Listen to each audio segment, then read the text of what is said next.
And we are live. Hey, everybody.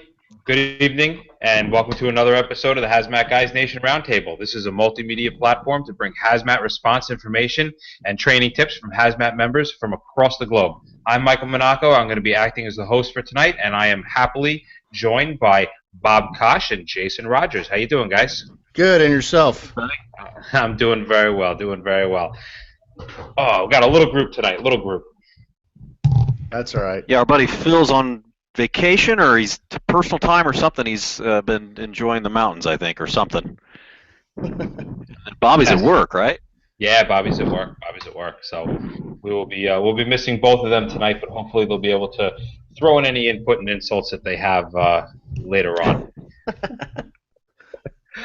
That's what we do miss, the subtle jabs here and there. We'll have to carry on a little bit.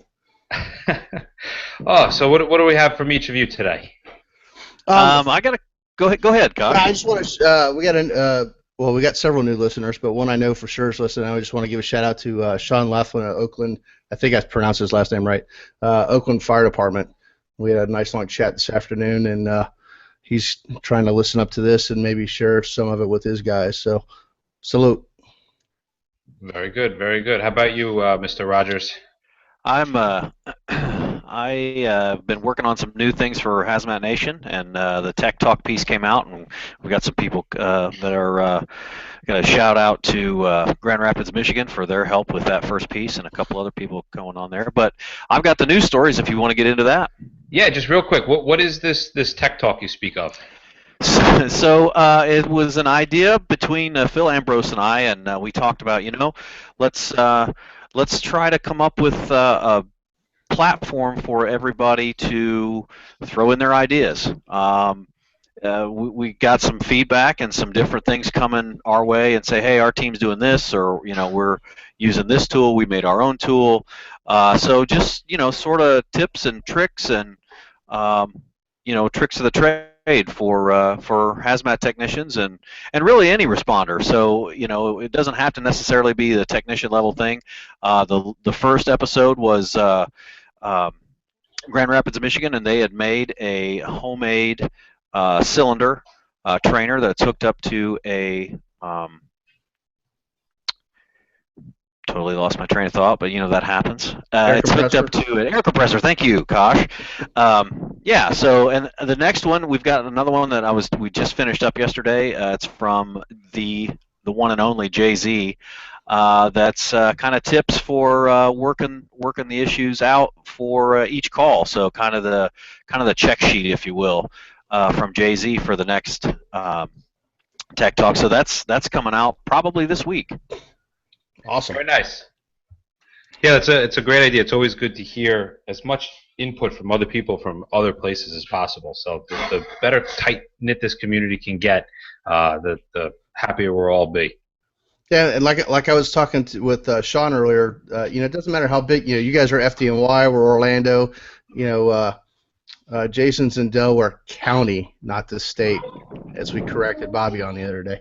But everybody's got a little bit something to contribute. I mean, just going up there with Jason the other day, there's a couple things that I'm going to bring back to my department. So it doesn't matter how big or how small. If you guys got something, we'll give you the email addresses and stuff at the end of the show to send it. We'd love to hear it. Yeah, listen, guys, for anybody that's out there listening or is hesitant about reaching out, we are not in any way, shape, or form experts in our field. We are just simple, for lack of a better word, jackasses that get together to talk about what each other is doing. And we really started this, Jason's doing the Tech Talk, we do the Hazmat Guys, to bring people together to share ideas. And literally it is the everyday people of us, just like us, doing stuff, sharing this information that is ultimately our goal. So don't sit there and go, I'm part of this small team, I have nothing to contribute. You are totally wrong. We are who you want to contribute. We want your thoughts. We want your opinions. This is what we're trying to stitch together. So please, feel free to reach out to us. We've almost never turned anyone away. That's a great point. I got to give a shout out to the Hazmat Guys podcast. I'm gonna nerd alert for a second, but I've gone back and started re-listening when I run, and I absolutely friggin' love episode 8 on oxidizers. I have listened to that like 4 days in a row, and I learn. You're laughing, but I learn something new every single time, and so just I mean, it's just cool to be able to share that stuff and pick your guys' brains and that sort of thing. So absolutely, reach out to us. I mean, if I don't have the answers, Kosh does, and if Kosh doesn't, then somebody somewhere does. somebody somewhere does, and I stole it from somebody else. So, yeah, All right. right. So what do we got? What has happened in the news this week, my friend? So, two interesting pieces here. This first story comes from Ontario County Hazmat team in New York, up your way. Hazardous materials units from 4 counties responded Wednesday morning to a chemical spill that resulted in an evacuation of a smart system technology building in Ontario, New York. No employees were hurt. One firefighter was treated at the hospital as a precaution, probably due to the extreme heat we've been having here lately from some heat stress, but they had a significant, I'm going to skip through some of this, significant leak. Facility staff reported a leak of hydrofluoric acid.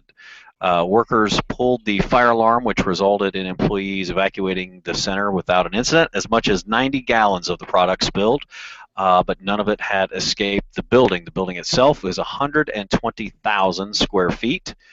They create immediate jobs and investment opportunities in all areas of semiconductor, advanced manufacturing, blah, blah, blah.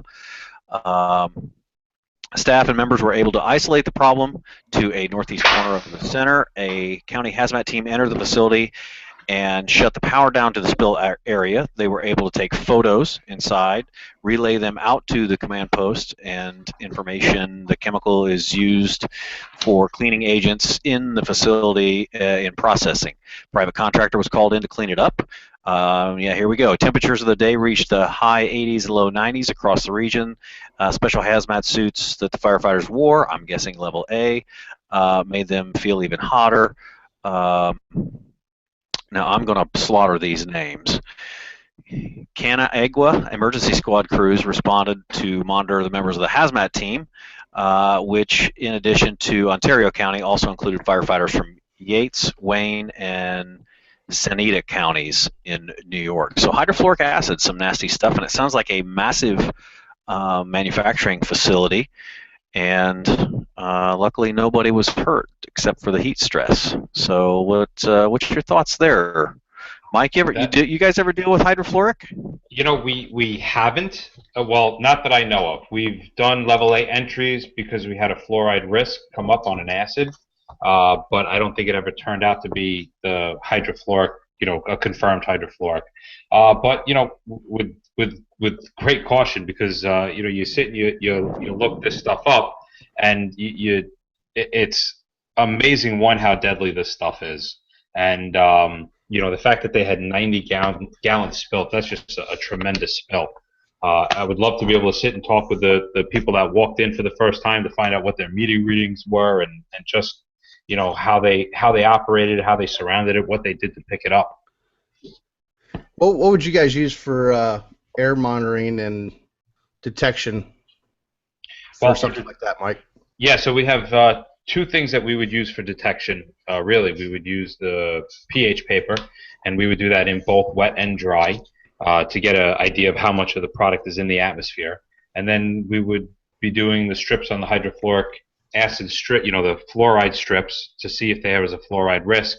If we had a known hydrofluoric acid risk, then we're just going to go with the pH paper. There's really not a whole lot you can do. I mean, we're not too worried about the oxygen. We're going to be, on respirator, whether we go to a B or an A. Right. The only time we've ever come across, and a very small amount of it was at a hospital, which I thought was kind of weird, and they never really did tell us why it was there. But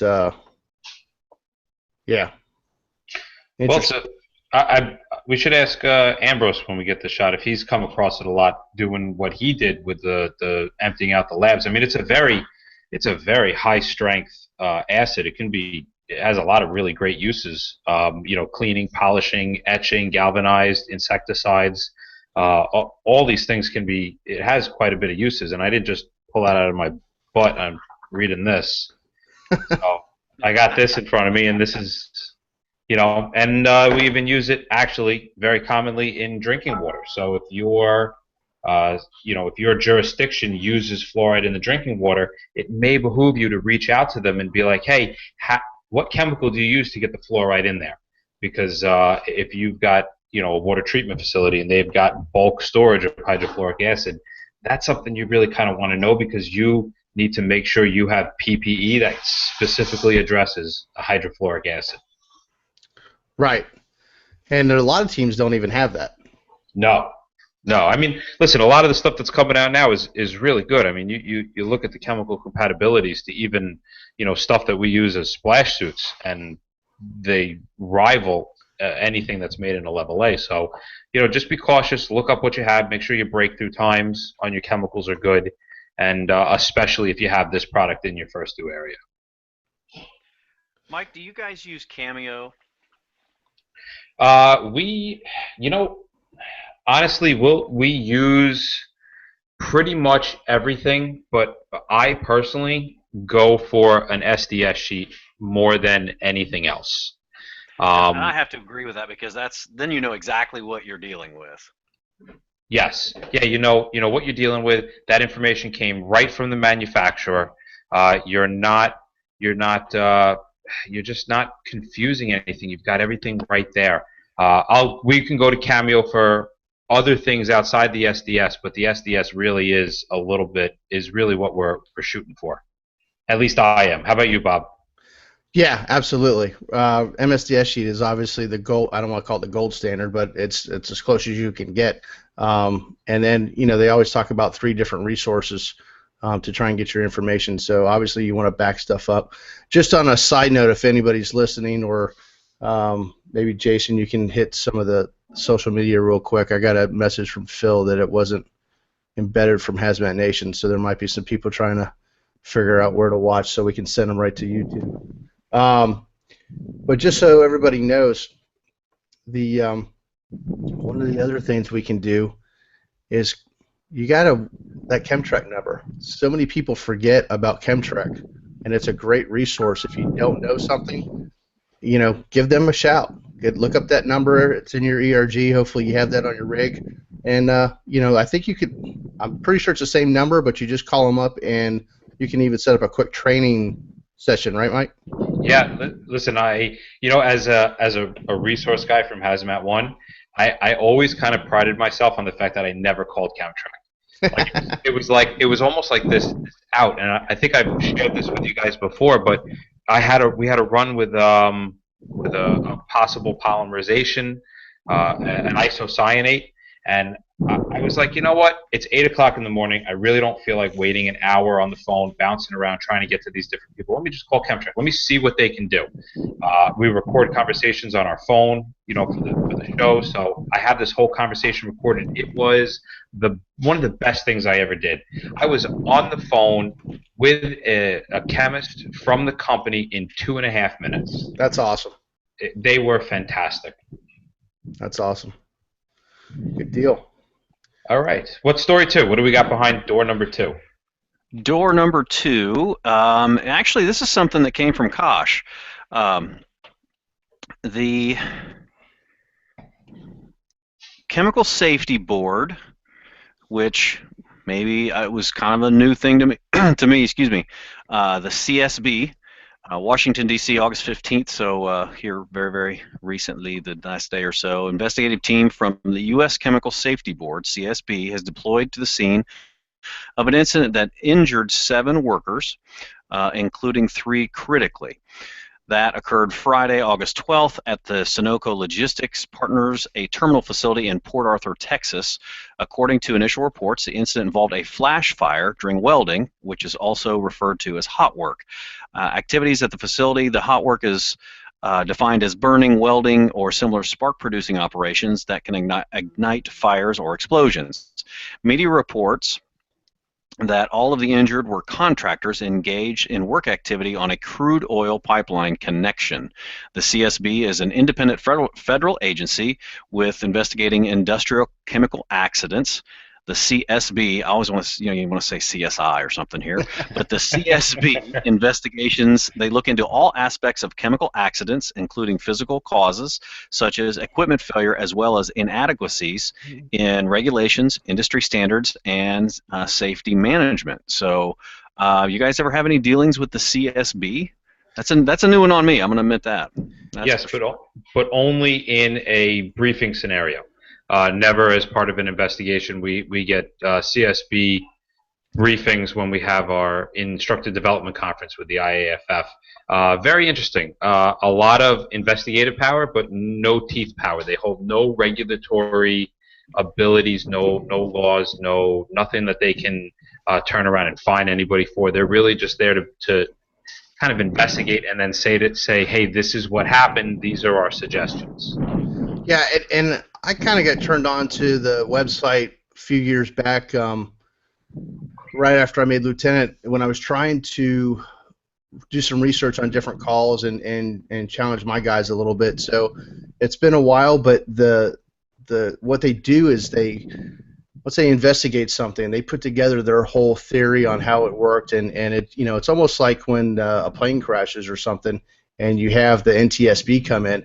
It's kind of similar, but in the chemical side or industrial side, because they'll do a whole reenactment on their website. So if you go to their website and you look at some of their reenactments, you can see just how the whole situation progressed, what happened, and how it's under investigation. So it's a great tool for learning. It's a great tool for sharing your guys and challenging your guys on just a quick half hour.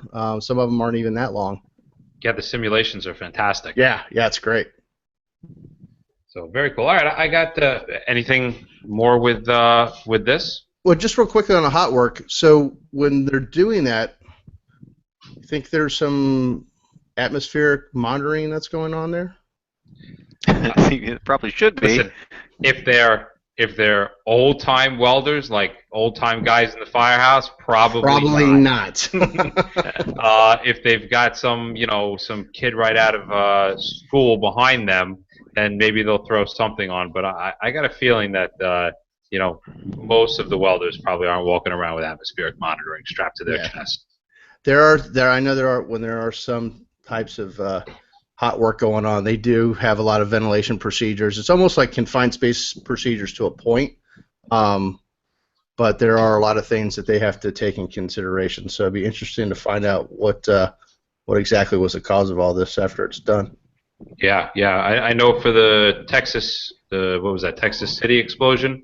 No, not Texas City. Where was the one, the fertilizer plant just recently, a couple years ago? I thought that was Texas City, no? That was Texas City, right? Yeah, Texas City. It took about 2 years before they finally came out with their final conclusion on that. So we'll be waiting a while. Yeah. So as far as I don't think there's any hot work being done in my city. I don't even know if we would be informed of how. You know what? I would imagine they would have to be. We've got some pretty crazy pipelines that run through. Yeah. And I have no idea if we're ever notified that they're going to be doing hot work on pipelines. How about you? Nope, not at all. We stumbled upon some. We had a hazmat training a month ago, and they were changing out a mercaptan station about a half a mile from us, and they let loose a 16-inch line, and we saw it shoot up over the interstate, our 4-lane divided highway, and go over there. That's exactly what they were doing. They were doing some hot work, and we're done. So I've seen it. We didn't know anything about it. Didn't know this was going on. I think those are all private contractors. So it's something another unknown you might roll up on. Yeah. We had a guy years ago in Staten Island who flashed himself. He was welding inside a tank, but I don't think it was any kind of official, he was working to any hot work standards. I think he just emptied a tank, went in, started welding, and he blew himself to little itty-bitty bits. Actually, that's not true. He was just crispy. He was intact. Yeah. We don't have it in the news portion, but I just want to talk real quickly about an incident that happened in was it it's not Illinois. There's no noise in that. It's Illinois. I think Jason, you can correct me, where they had the pesticide, they did the bug bombs in the apartments, and people were warned to get out, and some firemen were exposed. Oh, And was that yes, Illinois? yeah. I believe it was Illinois, and I think that was yesterday, wasn't it? Right. Yeah. Just posted that today. Yeah, just kind of real loosely, 2-3 minutes on it. There was a 4 or 5 story apartment building. There were warnings. The residents were told that this fumigation type thing was going to go on for everybody to evacuate and not come back till after 9 p.m. I'm sorry, 6 p.m. And like most people, they don't listen and stubborn or what have you, and stayed indoors, and they ended up transporting some people to the hospital. The downside to it all, besides them going to the hospital, was there were some firemen that were exposed to it. And in one of the pictures I saw, they were deconning them in their gear. And it's great to rinse off as quickly as you can, but also remember that just getting the gear off is going to remove a lot of that contaminant. So the question that has popped up here and there over the years, when we decon, are we doing more damage by using water and actually pushing it in a suit or pushing it into somebody's skin, or are we better off just removing and not doing a flush? What do you guys think? You want to go ahead, Jason? So what's you can get rid of 90% of it if you just strip down. I think there's merit to both, but I'm kind of we've done it both ways. If you're in like a level B, we'll walk through the shower before you strip down. We've also the bunker gear, strip it off and then walk through the shower. So I'm going to say it's kind of, as far as I'm concerned, it's kind of chemical dependent, situational dependent maybe. Did these guys get it on them? Were they just in the atmosphere? I mean, I don't know. I guess I don't know enough about it to make that decision off the cuff. So my opinion would be not that it's chemical dependent, but it's actually material dependent. So I agree with you 100%. When you're in chemical protective clothing, like a C, anything really, any of the three, C, B, or A, you're washing it off so that when you take your stuff off, you're not exposed to it. When you're dealing with cross-contamination, right? When you're dealing with bunker gear, that stuff now it can penetrate into the suit. Right. So there is, in my opinion, and anybody, feel free. This is what we're all about. Is come in, say, hey, jackass, you're an idiot. This is the reason why you shouldn't do that. But I don't see any reason to be washing somebody down in bunker gear. You're the only thing that you literally aren't washing the material out. You're literally just soaking water into contaminated clothing, and you're possibly pushing that chemical closer to the skin. That bunker gear, it has no chemical protection. It's a physical barrier. So if you've got chemicals sitting on the surface, and that's the physical barrier that's keeping somebody from getting their skin contaminated, it's just easier to take off the bunker gear and then wash down instead of washing them down, taking off the bunker gear, washing it down again. I can't. Again, this isn't based upon not fact, but science. Like I don't think there's a study behind it, but I would imagine that you would not want to waste the time washing somebody down when they could just take off their bunker gear. No, I absolutely agree, and it's I wouldn't say a hot debate, but depending on who you talk to, you got different philosophies. But no, I agree with you 100%. All right. So just wanted to throw it out there. It's popped up here and there over the years, so there's a good opportunity. As long as we're throwing stuff out there, I got actually he on Facebook, I believe John Delaney, sent a question to us, and at first I was kind of like, oh, this is a no-brainer. He said, should we be considering wrapping an acetylene tank with a bomb blanket if we have a leak or if it's on fire? And I kind of, I wrote what I thought was a very scientific answer, and I said, no, there's no way the oxygen is going to get into the cylinder, and it's dissolved in the acetone and all that crap. And I said, do you have any reason why you would think to wrap it in a bomb blanket? Like, I don't think these things just really detonate. And then he goes, yeah, have you seen the Highway to Hell video? Where the acetylene tanks are essentially just blowing up right in the road. And I went, Like rockets.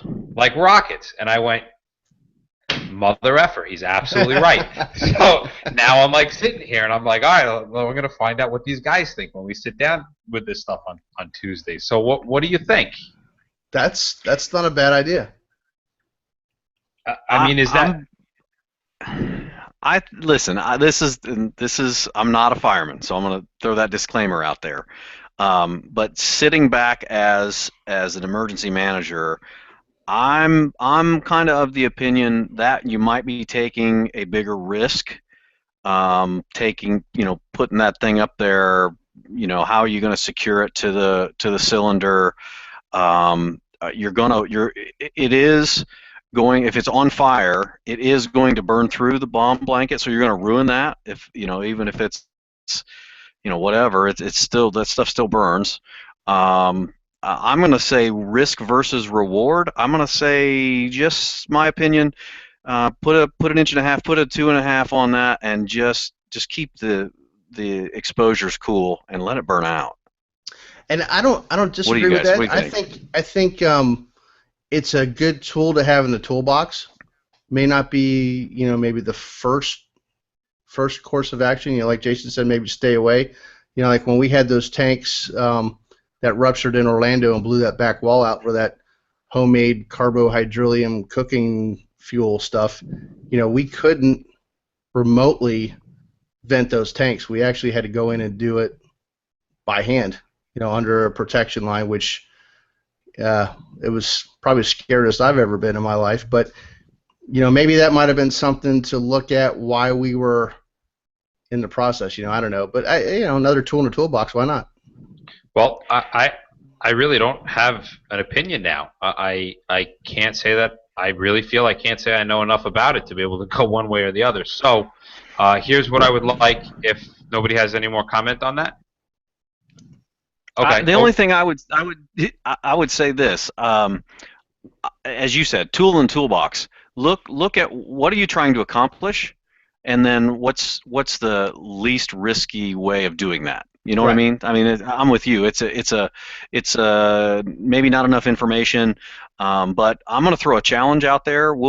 I found a video on that as soon as this show's over, I'll throw it on Hazmat Nation. And Mike, I've actually got your email and the Hazmat Nation email on that. So check this out and let's toss it out there. So go ahead. Cool. Go. Wait. Oh, you're putting it up. You're not doing it now. Right. Okay. No. As soon as this show's over, I'll put it up. Okay, great. So here's what I'm going to ask of the audience. Time for a little class participation here. I want you to give an opinion and why. And you can send them. You can send them to me. I'll corrugate all this information. Mike at thehazmatguys.com. Send me what your thoughts are and your reason. Not just yes. Give me yes and then a real valid reason. Or no, and a real valid reason. And then I am, through either this week or next week, I'm going to get a hold of a world-renowned cylinders expert, Eugene Nye, and I'm going to sit down and I'm going to pose this question to him, and I'm going to get what an expert's thoughts are on that question. And then I'll review both people's thoughts and then what the expert says. Cool. Well, maybe we can have it up for the next show. Yeah, sound like a game plan? Yeah, absolutely. Awesome. Todd Burton is sending me a couple text messages real quick. It's going back to the hydrofluoric acid, mentioning it was 49% for doing the etching. And as far as what we're just talking about, he thinks the video might involve propane, but he's doing some back research on that. So that'd be interesting to find out which way it is. So he's checking for me right now. So we'll know next week. Now, was that the Highway to Hell video? I don't know. He didn't say. We'll find out. All right. Very good. Anybody have anything else? I just posted it, so go to Hazmat Nation and email Mike all of your nasty comments. I got to scroll through them anyway. Most of them are, like turn off your video camera, stuff like that. All right. Well, that pretty much then wraps up another episode of the Hazmat Guys Nation Roundtable. Anybody disagree? Nope. No. Real quickly, just so everybody knows, Jason and I are going to be in Virginia Beach at the Hazmat Conference there next month. Mike and Bobby are going to be up in Mass. That's next month also, right? The end of next month, yes. For the Hazmat conference there. And don't forget, sign up quickly for Firehouse Expo in Nashville in October. The House of Horrors, well, that's what we're calling it anyway, for first What's that? I tried to get a W on the front and to drop an R, but they're still not biting. I say we could make a lot more money with a 3-day house like that than we could with what we're doing. We are these us three clowns and our other cohorts and then some, Jay-Z and others. We're going to be there. They've given us a house for us to do some. It's not going to be Hazmat Tech thrill ride so much as it's going to be first responder involved. We want to see, we want guys to learn, what do you do as that first new company that pulls up, where rescue or fire or whatever meets Hazmat. So kind of help everybody out. So that class is, if you go to Firehouse Expo Nashville, and you'll see the class listing. Please sign up. It is filling up quick, so save your spot now. If you're a firefighter and you're attending, the departments only send a few guys, right? They don't send everybody. So if you're going to these expos, you have the opportunity now to do something that you can legitimately bring back to the company who you're representing, to come back and then to show that drill and that information to your guys so that they can live through whatever scenarios they may come across. It really, don't miss the opportunity to take this class. It really is a phenomenal. We got a lot of really good stuff set up. Yeah, it's going to be a good time. So yeah, I think we got not only do we have a multi-residence dwelling structure, we're getting cars now too. So there's going to be all kinds of stuff. I mean, yes, we're going to ruin an entire neighborhood. Well, that's for us to sleep in, right? The cars. Yes. Oh, we're going to have the Winnebago from Breaking Bad, I heard, was going to be there, right? Yeah, possibly. Yes. Yeah, possibly. Heisenberg might be there himself. You never know. Right. All right. Well, Bob, tell us, where can we find you? So I'm Bob Koshignato with HazSim and HazmatNation.com. You can find me at hzmtlt@gmail and on Twitter. Jason Rogers, where can we find you?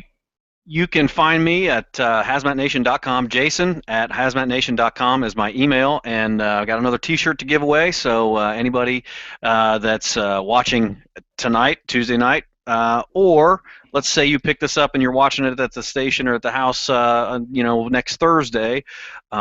Sign up. Go to HazmatNation.com. Sign up to get our alerts, which will alert you to when the show is being broadcast, and be the first and the fifth. Let's do that. The first person and the fifth person to sign up.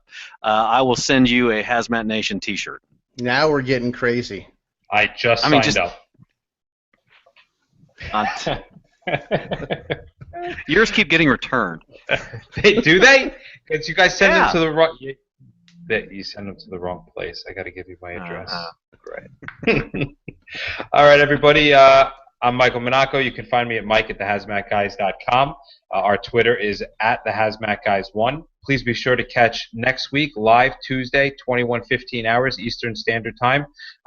Right here on Google Hangouts, which I don't know when it's supposed to switch over to YouTube Live. So at some point, this is going to stop becoming Hangouts and start becoming YouTube Live, which is, I guess, kind of a pretty cool thing. But you can see the produced podcast version of this, or you can hear the produced podcast version of this under iTunes at the Hazmat Guys Nation. And, of course, this video will be posted on the YouTube channel under thmgnation@gmail.com. Everybody out there in Radio Land, have a great, safe night. Be safe. Stay safe, guys. Boy, that was really corny, huh?